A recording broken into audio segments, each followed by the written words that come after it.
மேல்பாத்தி திரௌபதி அம்மன் கோவிலின் சாவியை பொதுமக்களிடம் ஒப்படைக்க காவல்துறை மறுப்பு தெரிவித்துள்ளது.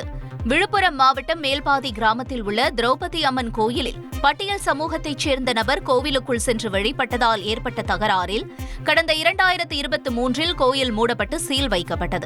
இது தொடர்பாக சென்னை உயர்நீதிமன்றத்தில் வழக்கு விசாரணை நடைபெற்று வந்த நிலையில் நீதிமன்றம் உத்தரவிட்டதை அடுத்து கோவில் திறக்கப்பட்டது.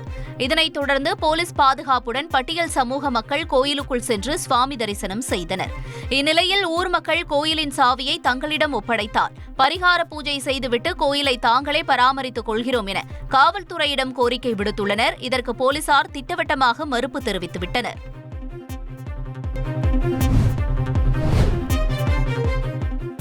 ஆந்திராவில் கல்லூரி மாணவி பேராசிரியையை காலணியால் அடித்த சம்பவம் அதிர்ச்சியை ஏற்படுத்தியுள்ளது. ஆந்திர மாநிலம் விஜயநகரில் உள்ள தனியார் பொறியியல் கல்லூரியில் மாணவி ஒருவர் செல்போன் பேசிக் கொண்டிருந்துள்ளார். இதனால் கோபமடைந்த ஆசிரியை மாணவியிடமிருந்து செல்போனை பிடுங்கிய நிலையில் ஆத்திரமடைந்த மாணவி ஆசிரியையை தகாத வார்த்தைகளால் திட்டி கன்னத்தில் அறைந்து வாக்குவாதம் செய்துள்ளார். உடனடியாக அங்கிருந்த மாணவிகளும் ஆசிரியர்களும் தடுத்து நிறுத்தினர். ஆசிரியை மீது தாக்குதல் நடத்தப்பட்ட சம்பவம் பெரும் அதிர்ச்சியை ஏற்படுத்தியுள்ளது.